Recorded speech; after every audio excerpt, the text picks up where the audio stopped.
Some exchange betting companies run short-lived promotions, like months-long offers of low commission. At Betdaq, we wanted to change the way we did things, so we set our commission at 2% permanently.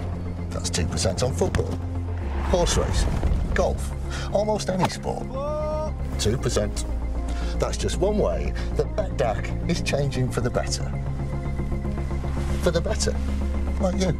Betdaq, the 2% commission exchange. Over 18s only, please gamble responsibly.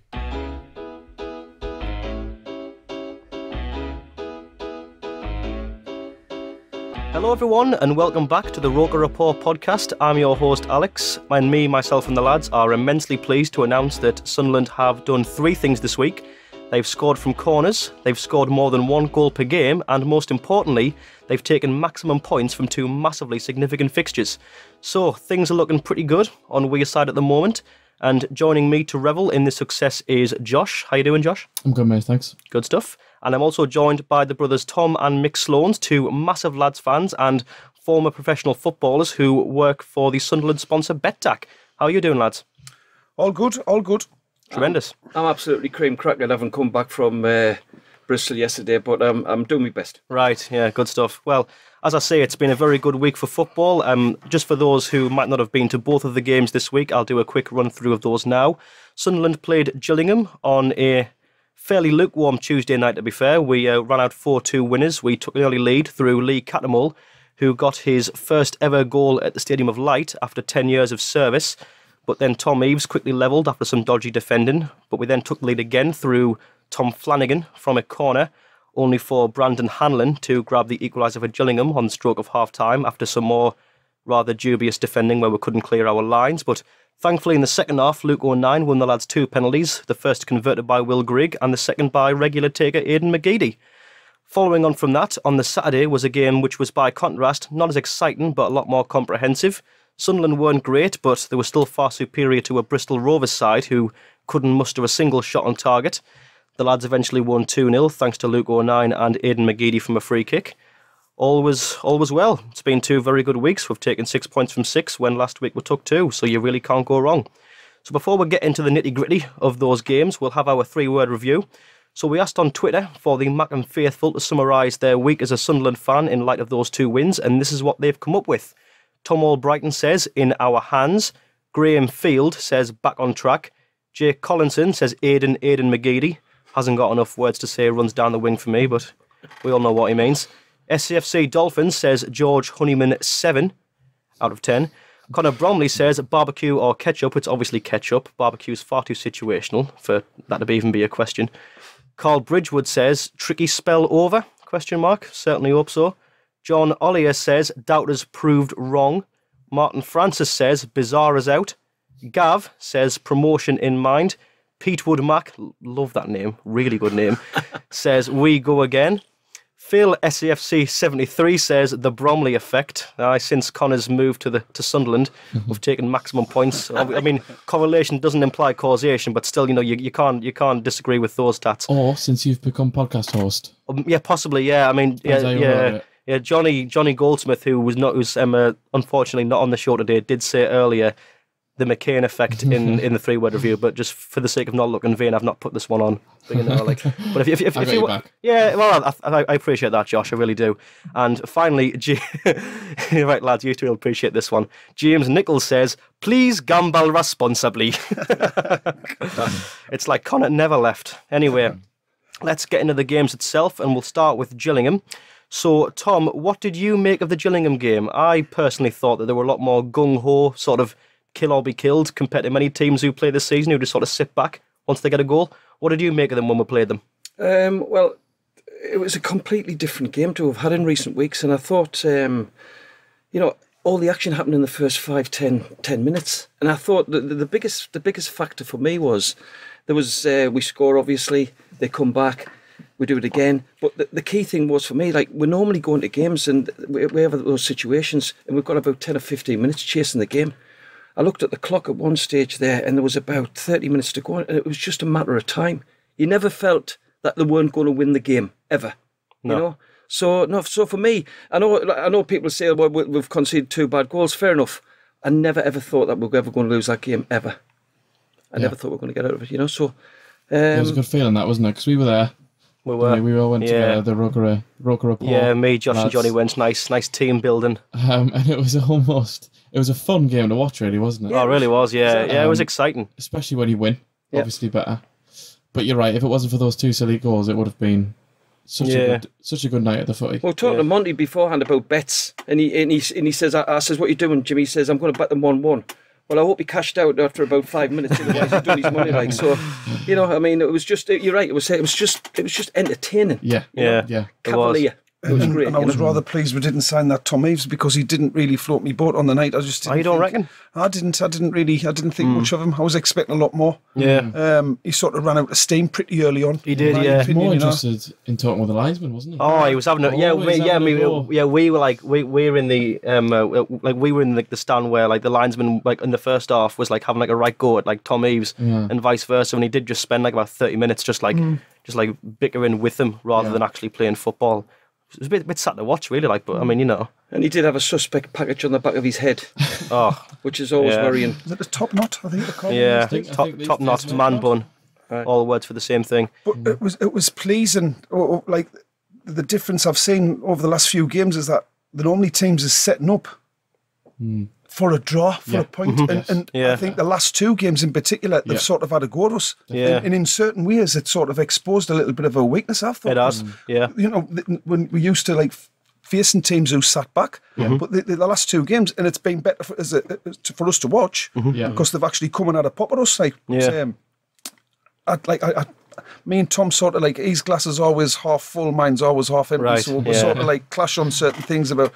I'll sit there in a hulk and a huff, and he sort of pulls us round at the end. But he's right what he's saying. I don't think we're ever in doubt of coming away with any less than 3 And it might points also be due to the fact, like, if Sunderland win the league, I'll win about 12 grand. So, like, I've got, you know, you've got to have your glass half full. You have to be. Well, I think we're getting to the point of the season now where teams have to come and have a goal. Because especially teams like Gillingham and Bristol Rovers, they need the 3 points regardless of who they're playing. I think they're down there, and they're probably. I mean, and to be fair, I really admire the way Gillingham approach the game, if nothing else, because I think we've seen in like teams like Shrewsbury, I think Accrington Stanley, once we got the second goal back, who they just sit behind and they'll pull every single time wasting strategy in the book out, and it's awful to watch for both sides.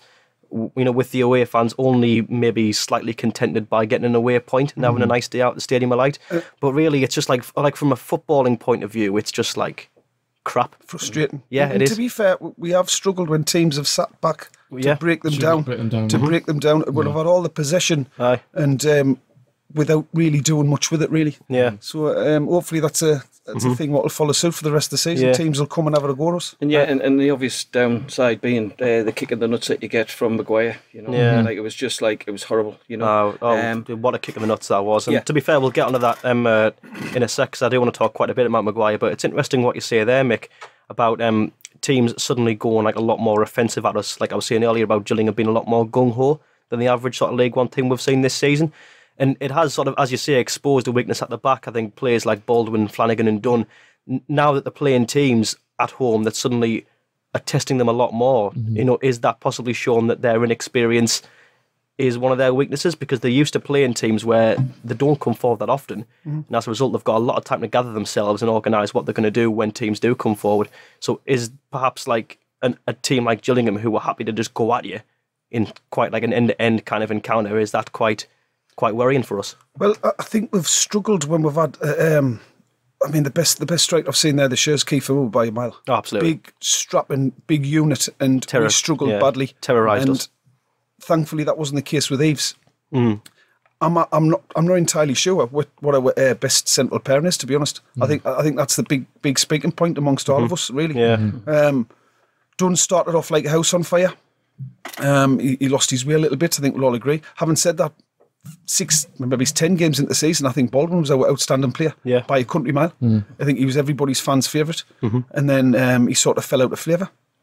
Perhaps it's what you've just said, though. Perhaps it's the time of the season, though, whereby these teams, like you said, they can't come and set up for draws. Like the teams down the bottom have got to go at you at this stage of the season. You can't afford it. So maybe it's a little bit of that. And like I said, I think that it's bleeding obvious in many respects. The fact that when those lads have got too much time on the ball, teams were standing off them because they were going to give it away.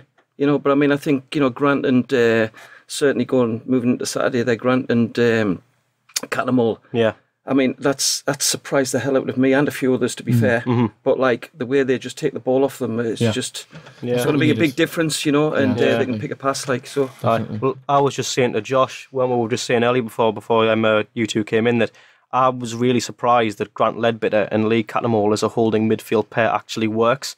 I think if someone told me before the game that Cattermole and Ledbetter were starting, I'd be a bit worried. I just think that, you know, I think on the day they can both be very good players, but they're both getting on. You know, Cattermole's 30, Ledbetter's 32. They're both very quite defensively oriented in this team. They're both very much holding it. They're very similar in nature. I just think for a lot of reasons we've seen Ross pick teams this season where he's played midfielders that are very samey in their approach to the game and it's not worked. So I thought that might have been the epitome of what he did there, but no, to his full credit, he's played them twice and we've won twice, and they've both looked very assured, I think, in both games. I think it's what they offer on a wider scale as well. They're both very calming in the middle, whereas maybe someone like a Power or a Honeyman, if he's a bit deeper, might go out of position a little bit and might kind of leave the other one, the other one wanting a little bit. And there's probably a mutual respect in there. And I think for the back four, because it has been probably our weakest part of our game, to see them two in front of you probably gives you a little bit of confidence. I think, like, again, you know, just you're talking about the manager here, like, he deserves an awful lot of praise here for, like, I mean, the size of that squad and keeping all them people happy. You know, and I mean, it's amazing, really, because I mean, you know, he doesn't hesitate. Perhaps he's been a bit loyal with a few people this season, give him a bit of an extended run. He's taken Baldwin out of the fire a little bit. Good management. He'll come back stronger for that, I'm sure. But equally, there's a few players that you could have said, you know, maybe should have had a chance. And yet he puts Cattermole straight back and he gets the winning formula straight back. Who can argue? You know? And I think we have to remind ourselves as well that, like, to be where we are is still a hell of an achievement given what he's had to do with you know, the sheer change in resources. I mean, it's a drum that we've banged loads of times, really, but Jack Ross has inherited a completely new squad that was in absolute pieces when they were first put together. He had to sign an entire new squad. He had to get them to gel. He had to find a formula with a whole bunch of new players, and it's all worked out, you know, more or less fine, with the exception of a few frustrating draws and a couple of losses, which were always going to happen. And you've only lost 2 games all season, and here you are third in the league with a game in hand on the second place team. You're playing teams in this league who, you know, fair enough, don't have the investment we've had, but have been together for years. You've still got to pick the right combination. And I was just having a chat with Tom on the way down. I think a person what hasn't been given enough credit. All right, Jack Ross has sort of like moulded them, but identifying these players, Tony Courton, he's unearthed some gems, potential future gems, what need a little bit more polishing. But I think he's gone under the radar. Tony Courton, he's brought some really good prospects in, and it's up to Jack to develop them, obviously. But he deserves some real credit for it. He really does. No, I think so. I mean, hopefully we're out of the slump now. And I think we mentioned it a podcast or two ago. If you come out of the slump and you haven't lost any games, which you haven't, then things can be a lot worse. I did sense a difference in the crowd on Tuesday night. It's still a bit quiet for me, but you know, but possibly just frustration, really. You know? So. And I mean, I've seen some crazy comments like over the time. I'm not going to, because everybody's entitled to their opinion, but you know, like, I mean, the support I just thought was warmer the other night. Definitely. But again, I just think, you know, because of the time and of the things happening in the game was a big factor in that. And I think that carried on into the weekend, to be honest with you, you know. There's a confidence there, you know. And I mean, you'll come at that game shortly, but like, I just think we're going to go on a run now, you know. I think Grigg scoring, all them sort of things, you know, they're just all positive vibes. You know? There's loads of like psychological barriers that we've just kind of shattered recently. There was the 1 goal hoodoo.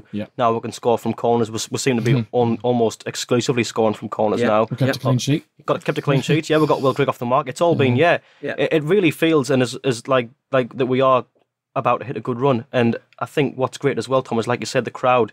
That's definitely something that I noticed as well. The 12th man, I know it's like cliche that, but like it is going to be massively important for the rest of the... I was listening to the game earlier today with Luton, and like 15 minutes into the game and the ball goes astray and they're all complaining, and I'm thinking, well, we've had a little bit of that. But they've won something like 6 or 7 on the belt, and I'm thinking... Oh, no, like... So like... But they were in League 2 last season. So you don't want to get too above you.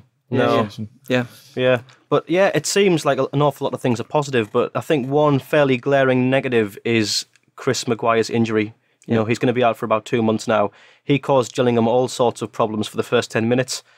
I think we're still a good team when he went off, but for the 10 minutes when he was on the pitch and he was mobile and he wasn't injured, he was harrying every single player on their back line. I think normally when you have like one attacking player just chasing a bunch of defenders and goalkeeper around with the ball, it looks quite pointless. Yep. It's a bit like watching a dog chase a frisbee, but when Maguire does it, it looked really purposeful, and you could tell that he was like really just like making them like work just to keep possession in that half. But just back to the manager though, he took him out of it when he wasn't doing it. He's given him a break, and everybody's wondering what the hell's happened to him. And he comes back and he turns up like that, and you're right, that's absolutely rotten luck. But like, I just think the manager, you know, and I mean, people question his tactics and things. I find that absolutely unbelievable. I think his man management of the players is unbelievable. You know, I mean, you never hear a bad word come out of that dressing room. You don't. You know. And I mean, kept a massive squad happy, as you say. Yeah, I mean, and like I said last night, we're having a crack with some of these players at the airport, right? They're clearly, you know, they want to be playing, you know, but like, what I said, what a group, what a group of people, you know. We've got to remember who we had here before. Definitely. Oh God. You know, and people got short memories. Like, well, someone mentioned on Twitter, wasn't it, that Maguire tried to run off a broken leg? Yeah, he did. He did. I mean, and very John. He was gutted. Yeah, the part when like he slammed the ground. Right. Yeah. When the physio came over, and I think he must have. I mean, obviously we were a million miles away from like him when he was down injured for the second time. But obviously the physio must have just said, "Oh no, Chris, you're gonna have to come off. You know, this is bad. You saw him like slam the ground with frustration. I mean, he was trying to play on with a bloody broken leg. You know, I mean, if that's not just like an excellent character, I don't know what is. Considering that you had people like Adnan Januzaj who'd post a photo of him in training and then edit the club's badge off. You know, it's amazing where you've gone. I mean, in quality, obviously, we're not in the Premier League, but in terms of character, we're a million classes above where we were. But and genuinely nice guys though as well. Yeah, you know, like, I mean, like you've seen the stuff they do off the pitch. I think it hasn't gone unnoticed, of course, but like. I just you know, listen, opinions for all the fans, but just get behind them for like the running, like, you know, it's going to be a massive difference. That you know, if you feel it, you just want to do it a little bit more. Absolutely. We need to be there. Totally agree. Yeah. Well, here's another question just about Chris Maguire. Obviously, we'll all be in agreement that he's going to be a big miss, but do we have anyone in that squad who could fill his boots with the role he plays in the team? Well, not for me. Well, he isn't not that can bring to the party like Maguire, but what more? I'm not sure of his best position. You know, we've tried him. We've tried him down the middle. Is he the replacement for Maguire? He hasn't got the vision or the cheekiness, if you like. He doesn't. He's very direct. Very direct. He's not as good technically either. No. As Maguire. I don't think we have anyone like Maguire. I think we have a lot of wingers. And possibly, well, I think we're going to struggle to find, because Maguire, he would play as a winger, but he would almost be the number 10. Yeah. He was very fluid. He would always come in. And I'm not sure we have anyone who can do that. No, I think Chris Maguire is, for me, in this league especially, one hell of a number 10. I think he's very good at that. But yeah, I think Watmore could do that as far as he's got pace, but what else could But if you're going to compare them, Maguire's got an awful lot more. As you say, Josh, he's got that vision. He's got that like raw aggression. I think Watmore is quite polite of a player. I think he's quite a nice lad, but like that character is obviously an awful lot. Not saying that like Maguire is like an awful person. I know I don't know the bloke, but like, you know, the very different. But as he's got an arrogance about him. I met him once. I met him the first game of the season, like, and I thought, crikey, I didn't even know him from Adam, and I thought, wow, yeah. And that reflects on the pitch. Across. But just back to your question, have we got anybody to replace him? No. I think we might have to change tactics. And I think the first sign I saw of that yesterday was where we were a little bit more direct. But I mean, the thing was, after 70 minutes, those guys were absolutely knackered. Oh, you could tell. And then when when the guy from Celtic comes on and he's run at these guys, and all right, Charlie missed a few chances, but like they were absolutely blown out the backsides. They had nothing. Yeah. And like, and I think, you know, just, and it's the same with Grigg, doesn't he? He hassles. Yeah, he does. He annoys you. So like, but it's putting these big, heavy defenders under pressure, you know. So maybe we'll be a bit more direct. Yeah. You know, maybe Swike will come into it more. You know, I'd like him to, because he's heading for You know, he's heading for the flop list at the moment, Danny the way he's Graham, playing. Yeah, John Stead sort of. Yeah. But there's a recipe for him to score goals. Bradford found that recipe. Yeah. I think he's hit something like what he hits 22 goals and 59, 22 and 59. There's a recipe. Same with Will Grigg. There's a recipe for him. What sort of service they like. I don't think we've worked out Will Grigg's yet. No. But that will come. Charlie Wykes, hopefully. I think everybody wants it to work for him because he's a young lad. He's 26. You know, these are guys that if they can click. Yeah. You know, yeah, but again, like I said, he's missing okay. He's getting in positions to miss. Exactly. If he wasn't doing that, you know, it'd be good night, Irene. But he's doing it, and like I say, just back him. You know, like he's a horrible person to put on. And okay, we could have said it the other way around, you know. But what we'd been doing previously, we'd been starting with him, right, and he'd be coming after for 60, 70 minutes. Now Grigg's running at them for the first 50, 60 minutes. You've got McGee running at them. You've got all lads running at these, Watmore running at these defenders, right? Then you put Charlie on for the last game, and then you close the game out. You know, you might have to go a bit long, and this time it'll stick when it goes up there. You know, like I'm just saying, there's lots of different ways to use players. You know, game management. You know, when you're 2-0 up, you don't need to score. We should have done, but you don't need to. And in terms of Watmore's best position, I almost think he's best coming on as a sub after 70 minutes, perhaps when they've got no legs left. Yep, that's right. And he's running at them direct. Yeah, totally agree. And I mean, if they're going to hate that. If your strongest attribute's pace, which it is, then you want to bring them on when you've got knackered fullbacks up against you. You know, if you want, if you know that you're playing a team where, like, okay, their right back is not particularly good and he's getting tired now, you want Watmore on, because really, for me, all he's really got that I would consider to be good is his pace. I think in terms of vision, it's not quite there. His finishing leaves a lot to be desired, but in terms of just his ability to run at players, to get into the box and then make something happen, he can do that. Yeah, and he might not be the absolute best winger in the world, but he can most certainly do a job in League One. And I think that's possibly why he wouldn't be the Maguire replacement again, because Maguire plays as a number 10 for me, even when he's not in the number 10 role. You know, he gets the ball, he's got a certain arrogance, he presses the opposition, he brings his wide men into play. If he had Watmore on the ball for me, I think he would just run. Yeah. And I don't think there would be a second thought as to what else he could do. Yeah. So, I'm just not particularly sure. But anyway, moving away from Gillingham and more towards Bristol Rovers now. First and foremost, I thought they looked completely toothless. They didn't even have a single shot on goal. We weren't great, but we were comfortably better than them. Is a day out at Wembley nailed on then? Yes. They had nothing, you're right. Yeah. Absolutely nothing. They crapped themselves basically when they saw when Sunderland went 2-0 up. It was all over. Yeah. And you're right. They do have nothing. I know we've got to go down the. But I mean, for me, we won that game in the first 15, 20 minutes by winning our battles early. Yeah. Everywhere across the pitch together yesterday. We just looked connected all the way through. And that was the difference for me. It wasn't like, you know, we scored the goals, etc., etc. But I just thought the management of the game, like, they were terrified. Yeah, I think they were quite easy to defend against as well, because their striker is someone that we haven't really dealt with for a little while. Yeah. So someone tall, strong lad, but we've got two strong, tall defenders. They weren't overly tested, were they? Yeah, exactly. I think once we've faced kind of quick, small strikers like against Accrington, comes to mind. Yeah. They've struggled with that because they don't have pace. And if people's running behind them, was it Smith? Oh, you had our life him. Yeah, struggled players really like that. Really good. And I can't remember the lad's name. QPR, yeah. But the one they bought from Coventry, Rovers, they got him from Coventry. Can't remember his name. Clark something. I think he's a good player, but 1 against 2 is just he didn't really have a chance. No. Well, and another thing as well. Speaking of some strikers that I want to get onto is that since his debut, no other players had a direct hand in more league goals than Will Grigg. And I think that goes some way to highlight just how good his all-round game has been for us so far. So for me, he's a lot more than just a poacher, and in terms of like the mould of the player he is, he's a lot more than Madger is for me. Definitely. Yeah. Look, we love a grafter. We love somebody who puts a shift in for you. If we can see the effort, that's half the battle. For Sunderland, we just want somebody who cares and who'll put a shift in for you. And he certainly does that. He covers an absolute...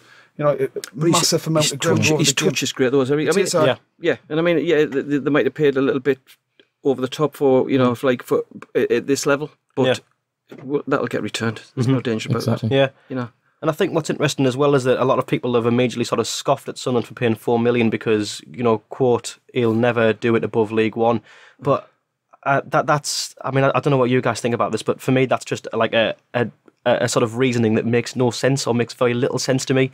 I don't think it's ever normally the case that like just because a player, like there's no such thing really as a Championship player or a League One player or a Premier League player. You know, obviously there's quality there, but for me, a lot of the times, how good a player is dependent and quite relative to the system he plays in. Yeah. I mean, if you look at Glenn Murray at Brighton, you know, when on earth has Glenn Murray ever done it in the Premier League? Or Billy Sharp in the Championship? You know, those are good comparisons, I think. I think it just depends on who you've got. I think if you have a Premier League team with, you know, with good service and good wingers and a good attacking onset, you could get, you know, Gary Medine. You know, you could get something. Yeah. I think that's what it is. I mean, Charlie White at Bradford, you know, at League One, he's got 15 goals in a season. You know, those are the stats of a, you know, fairly prolific striker. But obviously, he's only got one so far here. So I think that's possibly it. You know, you can pay $4 million. Jack Ross could. You have to pay $4 million. Because that means we've reached the Premier League. Exactly. True. More willing to pay the $4 million. Well, we haven't found our perfect team. No. We've got 13 games left, I think. Yeah. Right? And I mean, and you know, go through the goals, etc., etc. But like, Mick's just said it, we're still finding out to play Grigg. Yeah. I'd argue, and you know, you get slaughtered for this one, but like I would defend Wyke in certain situations where we've played him this season. You know, he missed pre-season, he's had a big injury, he's come back, and like, you know, I think them two they'll combine well towards the end of the season. I really do. Yeah. And Charlie will probably score a goal when we're right up against it in the 89th minute, and everybody will forget the rest of it, you know. Yeah. I'm still excited to see Sterling come back as well. Is he still? Well, where's he gone? Has he gone back to get his belongings or something? Because like I've never seen him since he signed. I think he got lost on the train back, like, because he's just we've not heard from him since his debut, have we? No, it's. I think he could give us something a bit different. Yeah, I mean, I think Keziah Sterling is very much an unknown quantity. You know, understandably, no one's heard of him. He'd played, I think, 11 minutes of professional football before coming to Sunderland. You know, we don't know what to expect there, but I think he's got lost some though on the Metro. Yeah, or something like that. Like, something's happened. Yeah, he might have the flu, might have got detention or something. Yeah, so something's happened, but yeah. Yeah, I think there's definitely a lot to sort of consider with our strikers. Yeah. I think definitely players like Grigg and Wyke, you know, while they haven't banged 10 goals in each yet, you know, it's not unreasonable to assume that Jack Ross can find a system for these strikers, and that system could even go on to work in the Championship. You know, it's still very early doors. You know, if we want to assume that Ross has got a good tenure here with Sunderland, it's early doors. He could get something out of these strikers yet. It all just depends on how the system works, and especially for Grigg. He hasn't even had his 3 transfer windows yet. He's that's the kind of saying, right? It's like to manage his team once he had 3 transfer windows. Yeah, he's had 2, and the first one was quite a unique one. The first one should count as 2. The amount he brought in. Oh, crikey! You know what I mean? Absolutely. Yeah. But I just let you know, when the lads were warming up yesterday on the the subs warming up and that, and you look at ours, and then you look at the Bristol had a couple of kids. I didn't think they looked about 15 or 16 to me. And I'm thinking, crikey, we've got game-changing bench. We do. Which we went through a spell mid-season prior to the last transfer window where you weren't overly excited, or there wasn't enough options there to make a difference. That is a regular thing now. We've got a bench where we can have, if you like, impact players who can come on and make a difference. I mean, players like Watmore and Gooch or Morgan from the bench, I think, is quite concerning for a lot of League One teams, especially when, it's quite commonplace for League One teams to not have particularly brilliant squad depth. You know, I think, as you say, Rovers had 2 15, 16-year-old looking lads on the bench. That's probably commonplace for a lot of teams in this league. I bet there's quite a few teams this season who obviously we won't know their players on the bench. You know, I won't even know more starting 11s just because I'm quite Morgan yesterday, we'll talk about Charlie's misses, but like Morgan very generously sort of put 3 of them across. He could have stepped inside and both of them with his left foot, and everybody thought, like, well, why didn't you do that, mate? But like, he can do that. You know what I mean? And we've still got that to come. So like, again, though, back to like the scouting and all of that sort of stuff. I know they wanted him early part of the season, things like that.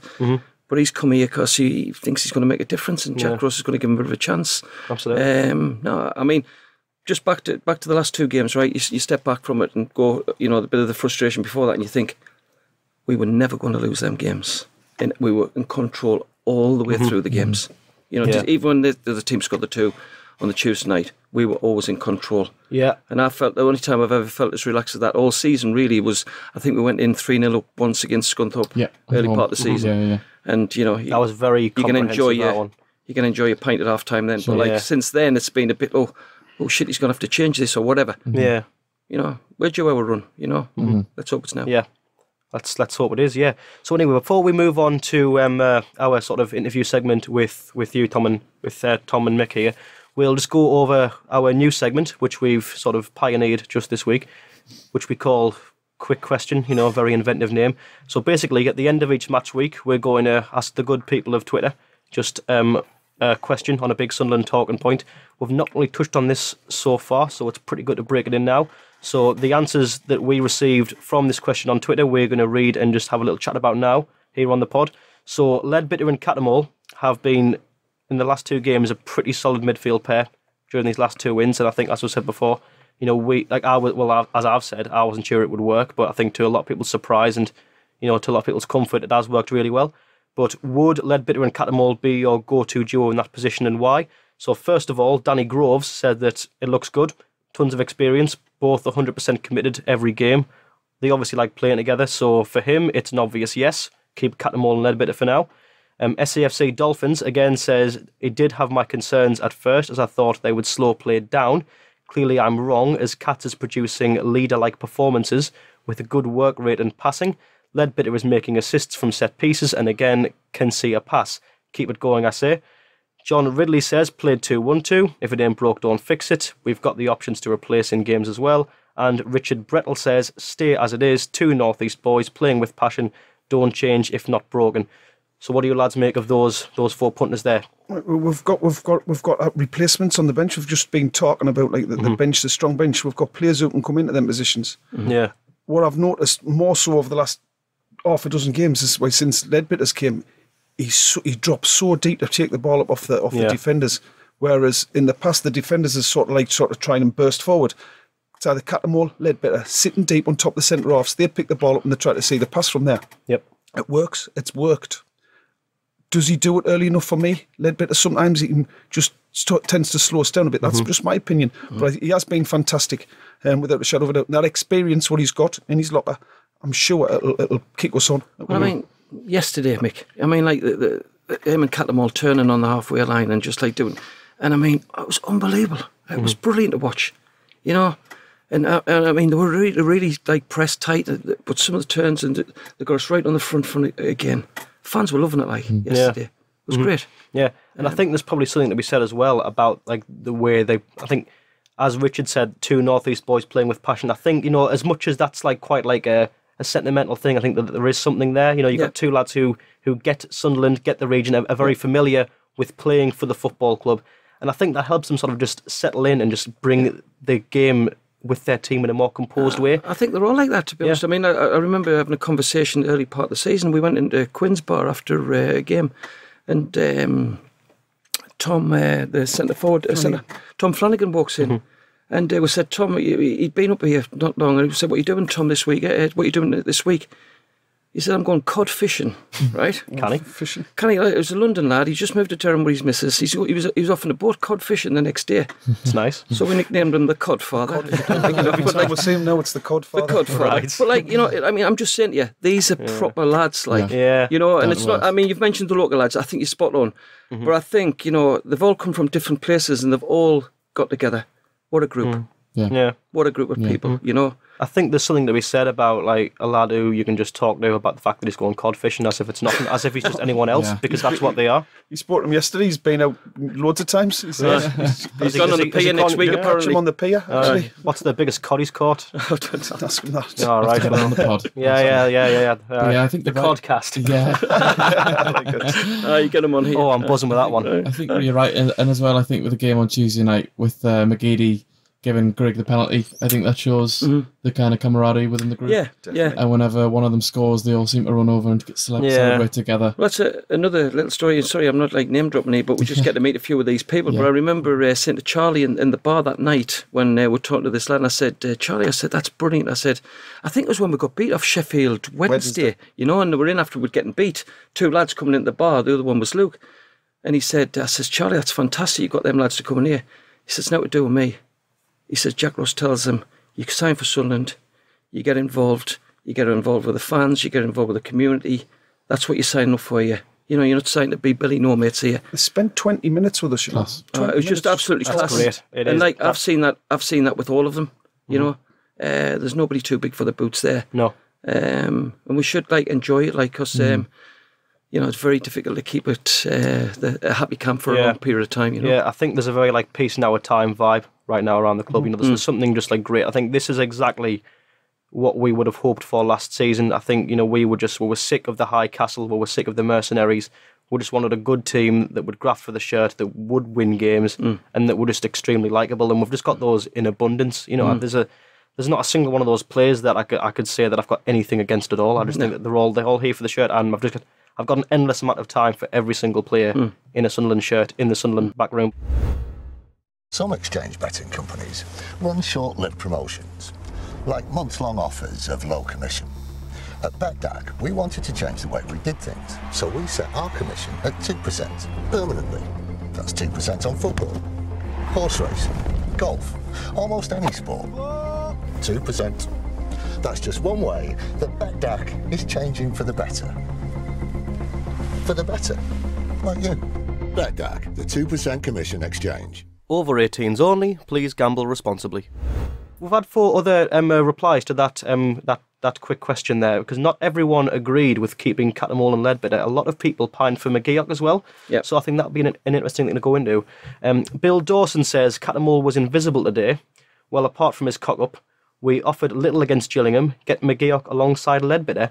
Daniel McGuinn says Ledbetter and McGee Ock. Good corners and passing from Ledbetter. Excellent ball retention and interceptions from McGee Ock, which I think is, to be fair, a very good point. Yep. You know, McGee Ock's a very tidy player. Yep. Dave N. Hans says, I would keep them both for now, but soon as Catts needs a rest or picks up an injury, I would like to see McGee Ock given a chance alongside Ledbetter.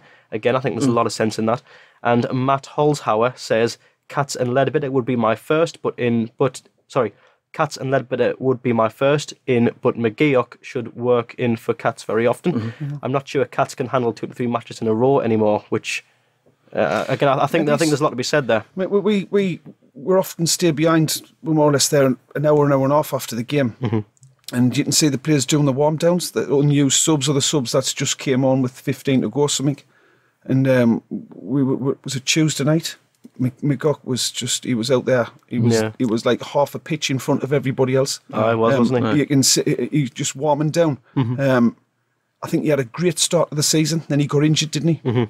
Yeah. I think he was our star man pre-season games. He was nobody's going to argue with you. I mean, what them lads' comments are spot on there. Yeah. Listen, he's the unluckiest player at the club, probably. Yes. By a country man. Yeah. And again, though, another top man. You know, never twists.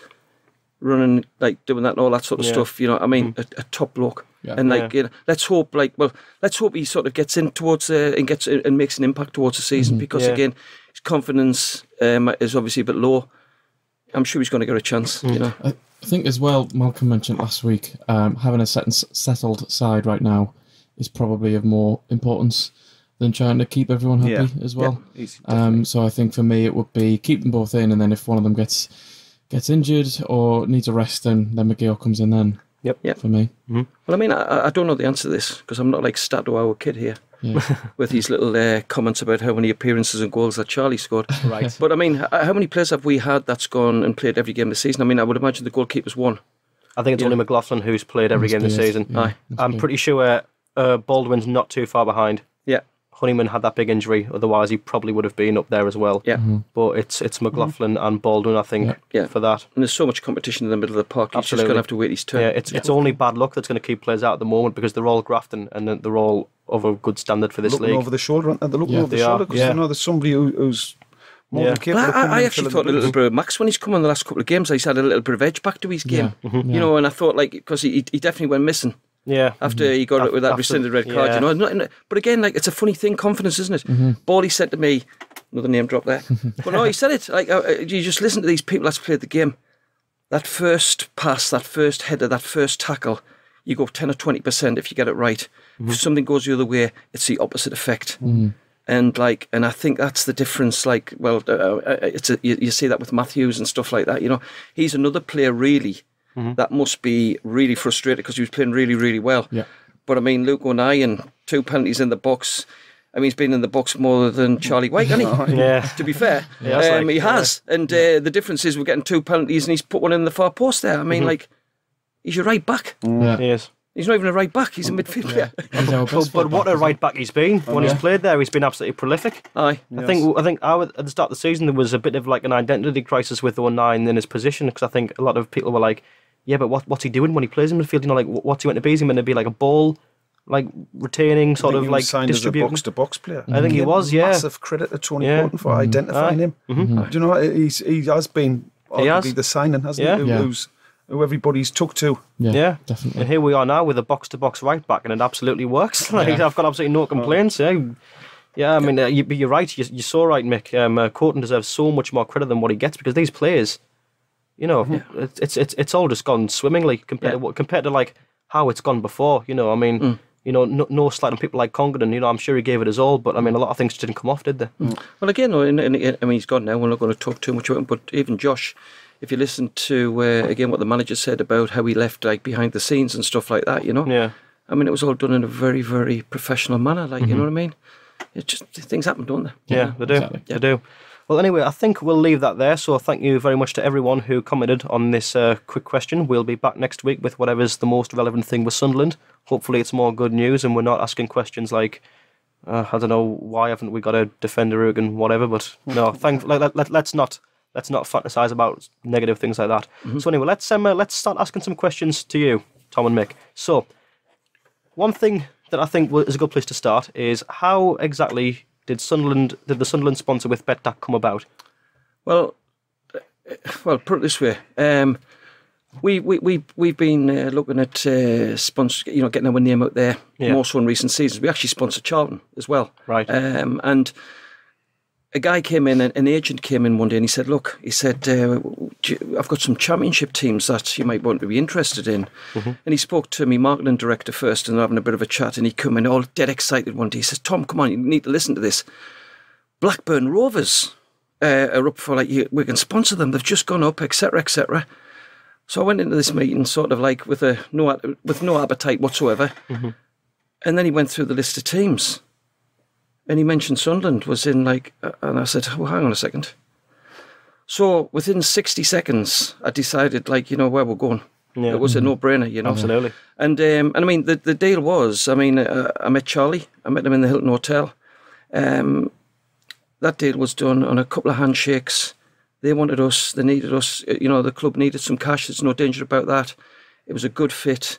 We already have a great relationship with Sunderland because Coral do the in-game stuff like inside the ground. It was done by 2 chaps having a conversation. My marketing director was a little bit miffed, but we didn't take Blackburn. But like, you know, was he like, a Blackburn fan? No, he's not. But like, he's thinking about, you know, like. And I said, listen, well, it was a no-brainer for me, lads. When you see the Daffabet shirt off last season, that must have been the worst shirt we've had in our history. Yeah. So I knew I was on a winner straight away, regardless of Netflix getting involved, right? Yeah. Anyway, listen, it was the easiest deal I've done in my life. We do deals with all sorts of people, but that was the easiest one. And again, credit to Stuart. It was a handshake. Off you go, lads. They had a lot of things to do at that time of the season, you know. Yeah, and we'll be delighted to play them. I was going to say a shitload more, but they do get a shitload more if they go into there you go. Yeah, we'll be delighted. You know, best thing we'll ever do. Like, you know, totally. Yeah, and as you say, it's probably a relief as well to not have the Betdaq logo on the shirt from last season because crikey, that was a bad design. That I mean, to be fair, I've warmed to the red panel on the back. Yeah, but it was just like the pinstripes. It was just like I don't know. You know, you talk about signings, right? I think Tony Courton signed Betdaq, right? I mean, we've scored in every game. We've turned up. We've been very consistent. Good signing, Tony. Good signing. Good signing, Tony. Well scouted, Tony. Yeah. So that's his Irish connection. Right. Yeah. Have you found that? You've the betting from people? How successful has like the betting been that you've found from people on League One football? Have you found that there's been like an influx on Sunderland bets through Betdaq? I take that's probably a given, but well, it's strange you should say that. We saw a little bit of money for Sunderland at the start of the season because they were 4-1 to win it. We were the best price. We went 4-1. When I looked this morning, Sunderland are still priced at 8-1. Right. Now it might be a little bit less now because after the games this afternoon with Luton etc. drawn. That to me, that price is wrong. There's a lot of games to go. We've got some serious liabilities on Sunderland. I've got a chunk on, right? I kid you not. I think there's a lot of football to go, and like I say, in terms of big bets in Sunderland, no, because there was not really a great deal of confidence. Nobody knew what was going to happen. No, and that's what we've got to be really, really grateful for. But if Sunderland's a 6, 7, 8 to 1 shot, well, there's something not right there. Not on the games that's left to play. There's a lot of football to be played. Definitely. A lot of football. So anyway, you might just pay for next season's season ticket. If you have a few quid on it 8 to 1. Absolutely. Yeah. No, I think there's been no big bets, but nobody had any confidence. No. Sure. Yeah, there's a lot of unknowns. I mean, I don't think you can expect anyone to put the house on Sunderland getting promoted when they've just seen the team get relegated twice. Might have put a few quid on us going down again. Honestly, I bet there's a fair few cynics who just think, you know what, I might be able to benefit from the most miserable moment in the club's history by cashing on the triple relegation. But thankfully, that's they'll be max. But I mean, if you want to bet Sunderland to go up, automatic promotion first and second, they're just under even money. Yeah, right. I mean, I know a lad that's got $6,000 on them to win 2 to just be in the top 6. Right. So I mean, to me that was buying money personally. But I mean, the top 6, I know. Wow. But I didn't have $6,000 spare. No. But no, there's been some. I think we're in a decent place, lads. Yeah. Simple as that. I couldn't agree more. Yeah. So here's another one. On the subject of, obviously betting is going to be quite a big subject here, obviously. But what's the largest football bet you've ever struck? Well, it wasn't on Sunderland. No. Right. But I actually took the biggest bet the business has ever took. It was in 2006, and a guy had $1 million on France. France were playing Italy in the European Championships. It was a draw, 90 minutes. And at the time, it was when Zidane got sent off. Right. He had $1 million on. He actually laid France. France were even money, and it was 1-1. So he wins the money. So he got an even $1 million, which is good business. Yeah, good business for us. But you don't get one of them every weekend. Do you think he sat and watched the game just? Well, the guy that did the bet, he had a few quid. But I was just making sure I put the right digits into the system when I'm putting the bet in, because I've never put that many zeros in. But no, that was the biggest bet. And you temp under accumulator, I've got a sweat on. How do you sit and watch a game of football knowing that $1 million is riding on this result? How can you sit through it? And I mean, it's like when you watch when you watch a derby game and you're watching through your eyes through your eyes. Yeah, you're watching through the fingers slots on your eyes. You just gritted teeth. Imagine that, but then there's $1 million on the line as well. Well, just a quick one for you, because I've been in this game now for 38 years, but I once took a guy to Wembley, never met him before in my life, and England's playing, I think, Montenegro or something like that. Right. Anyway, long story short, he's not saying much. And I said, it gets to half time and it's 0-0. He's very, very quiet. I said, what's the matter with you? He says, I've got $50,000 on over 2.5 goals in this game. And it's 0-0. And I thought to myself, well, I can see where you're coming from, mate. Yeah. Anyway, gets the second half kicks off, England score 1, and about 7 minutes later they score another.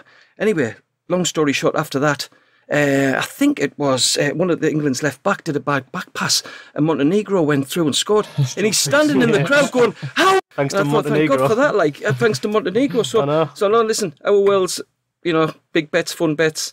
I'll just say one thing about that: the people that are having these bets, it was relative to their wealth. It wasn't. They're not people betting that they couldn't afford to do it. Please gamble responsibly. In this case, they gambled effectively. One won $1 million, the other one won $15,000. But I wouldn't put 50 to win 15 on myself. No. But as you say, it's very important to clarify that is relative to money, and that obviously these people were being responsible. In their own. Yeah, he's not having the best day-to-day, Connor. Even though he's not here. But so. As for large bets on Sunderland, what's the biggest bet on Sunderland that you've ever struck yourself or seen in any respect? Honest answer, we haven't seen a great deal of money for them. I said at the start of the season, there's confidence. I mean, there's hundreds and a couple of £100 bets at the start of the season, but there hasn't been a lot. But like I said, I can totally understand that. But I mean, I think in recent weeks it'll pick up. I mean, for us, I think, from our point of view, we're going to launch a sports book. I mean, one of the things we're going to do next season where we'll have a better connection is we're going to sort of look to sort of do some sort of Sunderland specials next season where people can get involved and just give them some decent prices. And we'll do something with you guys and things like that in that score, you know. Absolutely. But again, like having a bit of fun rather than sort of like, the big bets. Yeah. You don't have to have a big bet, don't have a bit of crack, Yeah, exactly. Yeah, I think the betting for me has always been having a crack. Like I don't think. Is that because you're rubbish, Harry, like me? Yep, exactly that. Yeah, I don't think I've ever put more than like a tenner on anything in my life. But like I just bet. I just enjoy like betting on ludicrous stuff for the crack. Yeah, and then you're like, I'm a genius. Yeah, honestly, you get a 10 game accumulator going. Oh, absolutely. Yeah, but yeah, well, that's another thing as well. I mean, with them, I mean, we've spoken quite rightly at length of how great everything at Sunderland is with regards to how the fans feel about the club, how the general morale is around the whole city. The hierarchy have all been great, the players are fantastic, and the biggest feature of the board and how well they've done is the fact that they've kept like fan interaction at the forefront of what they've done. Yeah. Mm-hmm. So like, how does that factor into to you guys with Betdaq? How would you like to sort of... Well, in terms of engagement, the club, they've made everything so accessible. Mm-hmm. Players, the ground, they've been so accommodating in every aspect. Wasn't really expecting it, to be honest, based on the previous 2 years where everything was seemed to be behind closed doors, and it was. But it makes it a lot easier when you're winning. Yeah. Everybody seems to be a little bit more happy to get to be in front of you when you're winning. Hopefully that remains the case. Yeah, hopefully. Yeah, not just to reiterate that. I mean, like, you've seen some of the guys on Netflix, the Joyces and the Patricks and all, they're getting some. But I mean, like, there's a hell of a lot more under the team. The people I deal with, Claire, Kate Smith, Kevin on the camera. They're really, really, they're entrenched in it, just like we are. They feel it just like anybody else. But I think I can see they're enjoying the work as well. And like I said, I think we talked about it before, but like. Bit like I feel like I've got a cracking team in Dublin. This is a team, a team effort all the way through. Yep. It's like one of them where you say the tea lady and all that, but it is. It's like one of them sort of like feelings, And I think Stuart and Charlie, I think they've got a big part to play in that. But I think one of their best signings was Tony. Oh, Samson the cat there. Tony did. Yeah, definitely knows the club, understands it, understands the fans. Shit runner, but like canny lad, they just get it. And I think what we said, I said to you at the start of it, like, what was our connection here?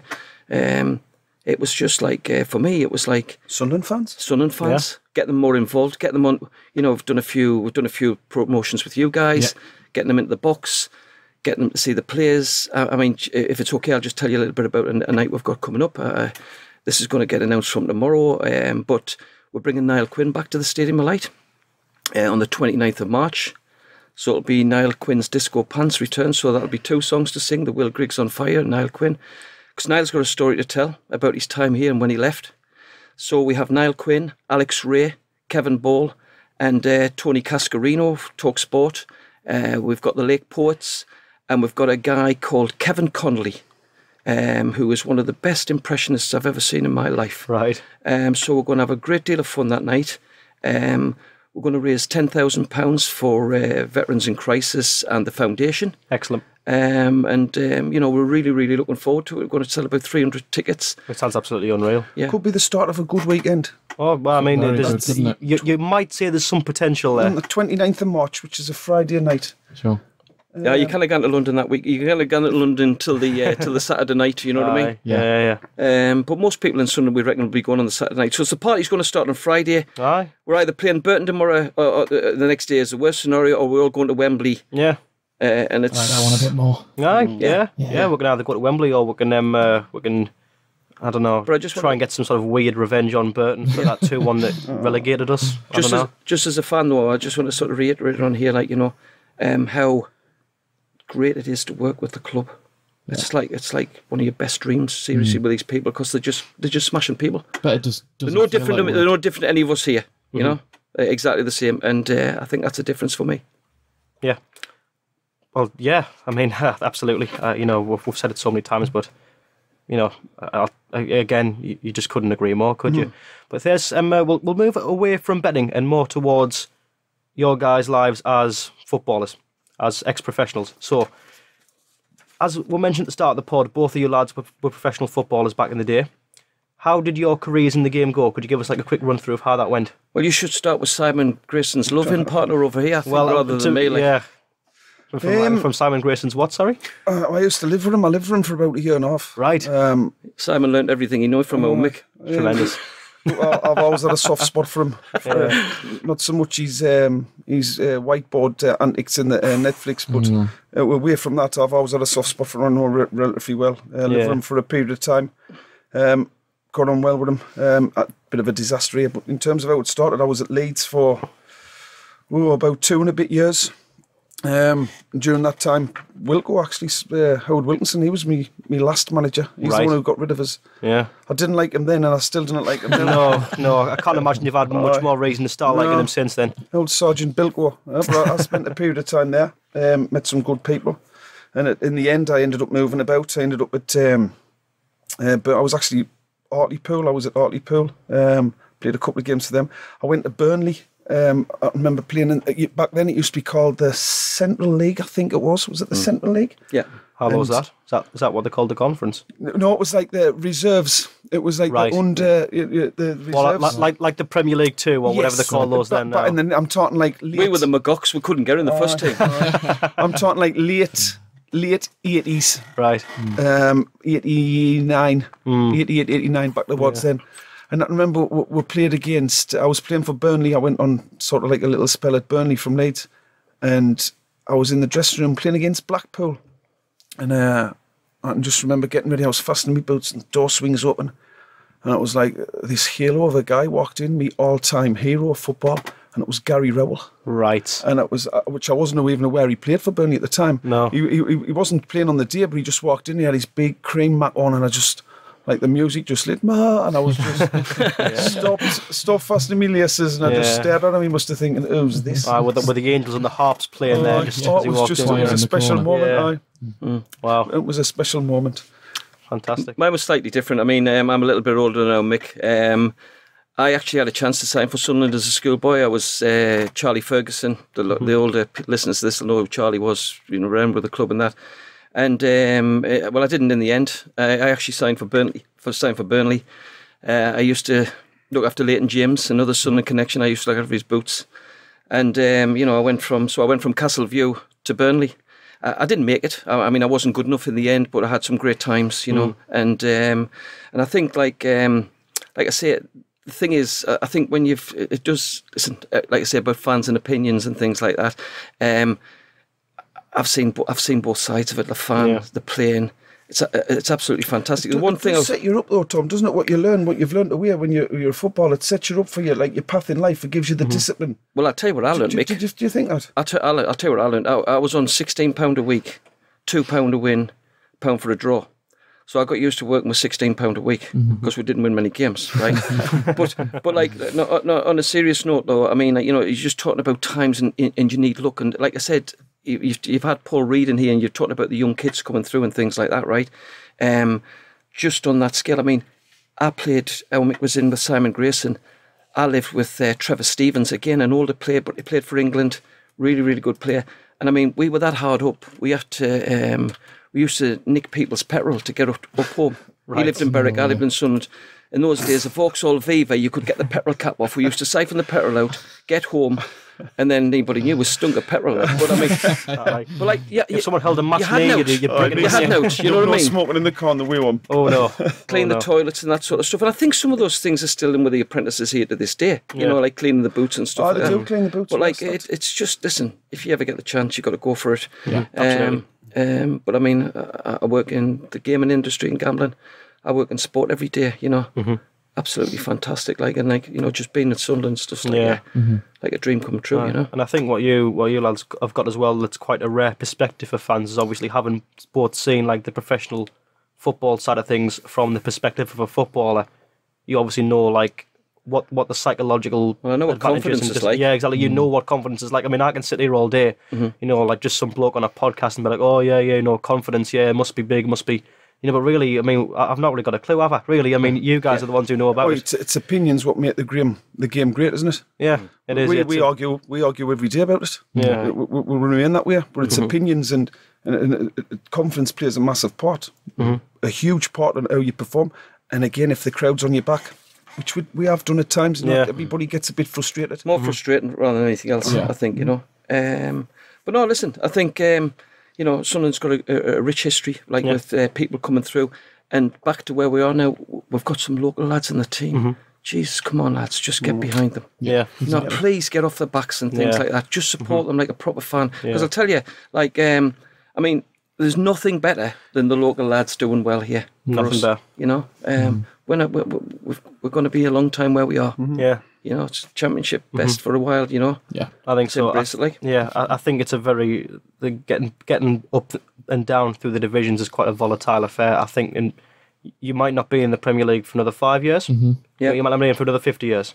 I think that's how it goes these days. I think it's very, very difficult to gauge how you're going to climb the leagues with what you've got. Yeah. Especially in the position we are now. We're not a bad position at all, but I just think it's a very standard position for a championship team to get out of League One and have like a relatively decent budget. I think it'll be very difficult. But that being said, you know, it's going to be a roller coaster, though. I mean, like, it's going to be a roller coaster, but it'll be fun. Yeah, but that's the thing is like we want to be able to like enjoy the narrative. You know, we want to be able to say that okay, you know, we're getting by in the championship. Obviously, you'd like to be in the Premier League. Everyone would, but at least, we are where we are with a team, a board, and you know, like just an ethos that we all get behind and that we all wholeheartedly endorse, and that's just what it's all about. So yeah, what we're going to do is I think that should be, it's around the hour mark, so I think we'll probably bring this to a close for today. So yeah, thank you very much, Tom, Mick, and Josh for joining me. Just before we finish off, though, I will plug this competition we've got again, which has been provided to us by Betdaq. Basically, through the ROKER Report, we have two pairs of Betdaq hospitality box tickets to give away for the upcoming home tie against Walsall, where you'll have the chance to win. You have a chance to wine and dine with none other than Carlos Edwards. So if you fancy having some luxury strand while you ask Carlos to repeat his description of the Burnley goal for the third time, then all you have to do is retweet the competition on the competition tweet on the podcast Twitter account, follow the Report Twitter and the Betdaq Twitter, and then tag a mate you'd bring with you. Over 18s only, T's and C's apply. Obviously, you know, that's part and parcel. But yeah, that's the gist. Am I right, guys? That's spot on. And I just want to say, like, you know, like as part of like doing that, we've met some absolutely fantastic Sunderland fans this season. Yeah. You know, just having the crack with people. You know, we're no different. You know, we're exactly the same. But like, totally, we're equally very fortunate that we've got a company that's invested in the company, in Sunderland FC. But we've met some great fans. Yesterday on the plane, I just want to say this last thing, right? Because the fans on the plane coming back last night, few's had a few drinks and that, but like I'm listening to the lads that's sitting in front of us, like, and some really knowledgeable people and that, you know, it's really, really encouraging. And like, you know, they're talking about, and this is it's one bugbear of mine. It's really these people that jump on George Honeyman's back and that, right? You know, seriously. Whatever level you've played, you need players like George that take people away, run in behind, do all this sort of stuff. And if you can't see that, like, well, sorry, that's the big bugbear. I mean, I'm not going to criticise other people's opinions, but I see it all the time because I know what it's like. If you haven't got people doing that, you're stagnant as anything, you know. And I think like he'd run through a brick wall for this club. He would. He absolutely and don't forget that. Don't forget that. You know. And you know, would you rather have Jack Rodwell in there? Well, that's it. I'll leave you with that one. Well, there you go. So yeah, thank you very much, Mick, Tom and Josh, for joining us. It's been an absolute pleasure. Really enjoyed it. Yeah, I'm very glad to hear that. It's been an absolute pleasure once again. So thank you very much. And yeah, see you soon.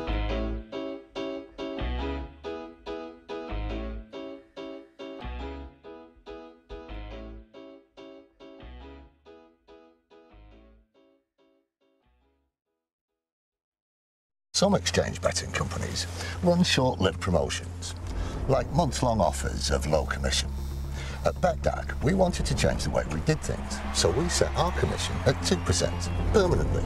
That's 2% on football, horse racing, golf, almost any sport. 2%. That's just one way that Betdaq is changing for the better. For the better, like you. Betdaq, the 2% commission exchange. Over 18s only, please gamble responsibly.